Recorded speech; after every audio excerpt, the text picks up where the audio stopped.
बिलाल कैनी साहब, ये काम हुकूमत कहती थी कि मुश्किल है, मुआहदे हुए हैं, तो आईपीपीएस के साथ ये जो आज ऐलान हुआ है इसकी कहीं ना कहीं बाज़गश्त तो हम सुनते थे, लेकिन ये किस तरह से की गई है, क्या इसकी टर्म्स एंड कंडीशंस है? बिस्मिल्लाहिर्रहमानिर्रहीम। रहमान साहब, बहुत शुक्रिया जी अपने शो में दावत देने का। देखिए, आज एक खुशाइन डेवलपमेंट है, और आपने आज देखा है कि बिजली के हम जब पावर सेक्टर रिफॉर्म्स की बात करते आए हैं और हम बात करते आए थे कि ना सिर्फ इस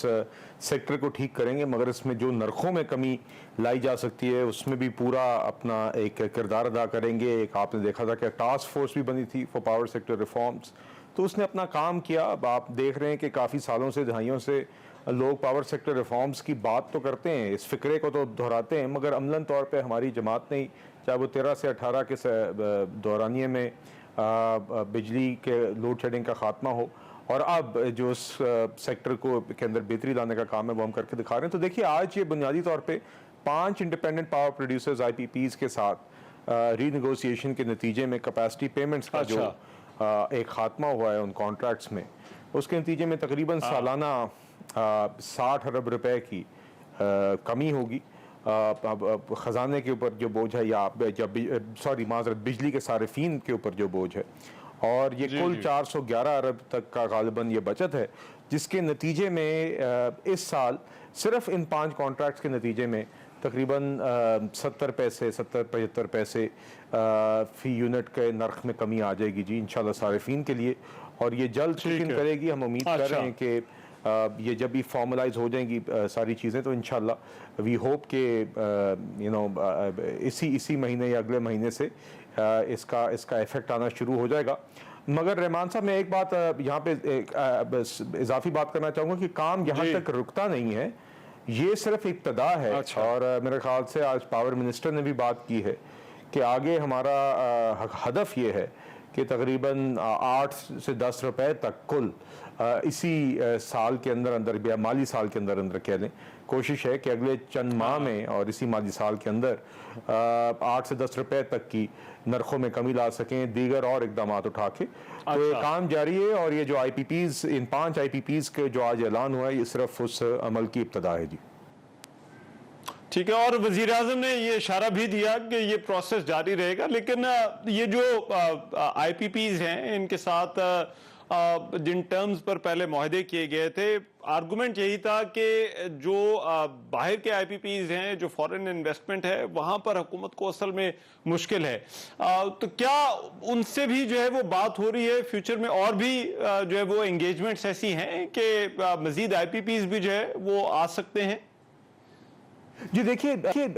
इसकी भी इंटेंशन है कि जहाँ पे ये पॉसिबिलिटी है, इसी मोमेंटम को कैरी करते हुए वहाँ पे टेक एंड पे की तरफ जाएं, और इसी तरह के और अपॉर्चुनिटीज़ देखें, मगर उसके अलावा दीगर और एवेन्यूज़ भी एक्सप्लोर किए जा रहे हैं ताकि नरखों में कमी आ सके। और ये जो मैंने 8 से 10 रुपए तक का फिगर आपके सामने भी पेश किया है, तो उसमें डेट रीप्रोफाइलिंग भी हमारे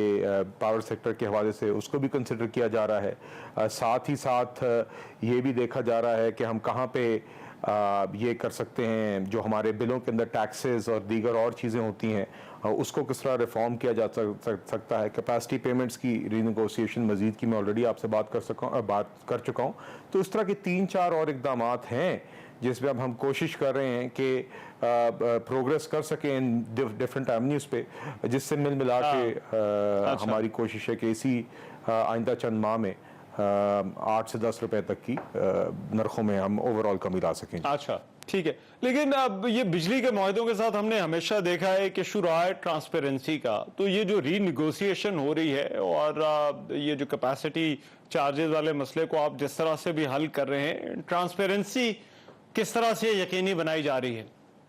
जी देखिए, ट्रांसपेरेंसी तो इस टाइम शोर होती है जी। देखिए, जिस तरह हुकूमत आके एक अकाउंटेबिलिटी कर रही है और आपके सामने बता रही है। बाकी नेपरा का एक प्रोसेस तो वो तो सबके सामने होता ही है, मगर देखिए साथ ही साथ जो कॉन्ट्रैक्ट्स होते हैं उसकी एक कॉन्ट्रैक्ट की इंटेग्रिटी वो भी इंश्योर करनी होती है। मगर देखिए the proof is in the pudding. तो रहमान साहब ये तो चीज़ आपको तब नज़र आएगी जब टैरिफ के अंदर आपको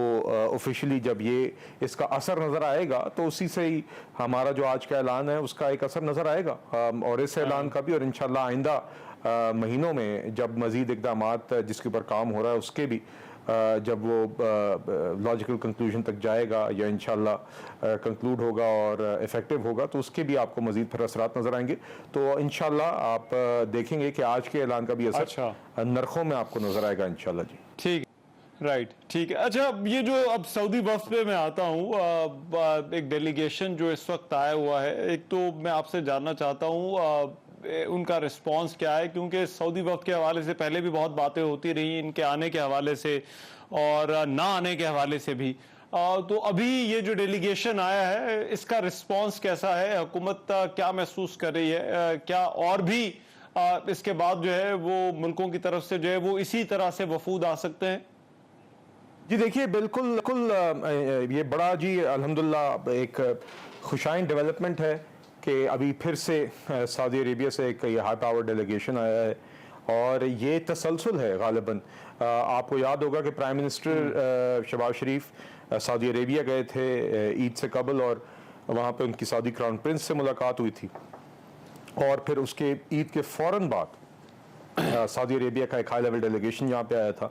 जिनके साथ काफ़ी तफसीली मीटिंग्स और प्रेजेंटेशंस हुई थी इन्वेस्टमेंट अपॉर्चुनिटीज़ के हवाले से। सऊदी डेलीगेशन वो इंफॉर्मेशन लेके वापस गई थी, उन्हें डाइजेस्ट की थी, फिर आपको याद होगा मजीद राउंड्स ऑफ डिस्कशंस हुए,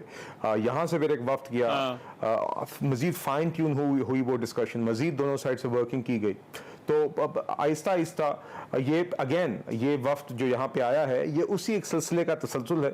कि जो गवर्नमेंट्स के दरमियान बातचीत है वो भी बिजनेस टू बिजनेस कॉन्टैक्ट्स भी बढ़ाए जाएं, तो ये उसी का तसलसल है जी। और इंशाल्लाह, और आप जैसे कि जानते हैं फॉरेन डायरेक्ट इन्वेस्टमेंट इसी तरीके से ही होती है कि बात का एक आगाज होता है, अपॉर्चुनिटीज आइडेंटिफाई होती हैं, फिर उसके ऊपर फिजिबिलिटी बनती है, ड्यू डिलिजेंस होती है, फाइनेंशियल वर्किंग्स होती है, फाइनेंसिंग अरेंज की जाती है, इसके दीगर मराइल होते हैं, मगर उसके अंदर सबसे की बात ये होती है कि नेगोशिएशंस का तसलसल है, आप आहिस्ता आहिस्ता मूव फॉरवर्ड करते रहें और आगे डिस्कशंस आपस में जारी रहें, ताकि अगले जो दीगर मराहिल होते हैं इस तरह की नेगोशिएशन को या इन्वेस्टमेंट को मटीरियलाइज करवाने के लिए वो आप कवर करते रहें। तो उसी सफ़र पर दोनों ममालिक जारी हैं जी, और इंशाल्लाह हम उम्मीद कर रहे हैं कि जल्द ये मटीरियलाइज करेंगे, और इसी तरह ये बुनियाद बनेगा बाकी फॉरेन डायरेक्ट इन्वेस्टमेंट को भी यहाँ पे लाने का, क्योंकि जब इस तरह की एक अच्छी मिसाल बन जाए तो यकीनन it's encouraging for other foreign investors, और वो भी फिर ये रास्ता देख के फिर आते हैं। तो इंशाल्लाह this will serve as an anchor, और अब मजीद राह हमवार हो गई है। आपने देखा है जो माशी इस्तेहकाम अदरवाइज पाकिस्तान में आना शुरू हुआ, चाहे वो IMF के प्रोग्राम की फाइनलाइजेशन से हुआ हो, या महंगाई की शरह काबू में आने से हुआ हो, या पॉलिसी रेट की रिडक्शन से हुआ हो, जिसमें हम उम्मीद करते हैं कि मजीद कमी आएगी।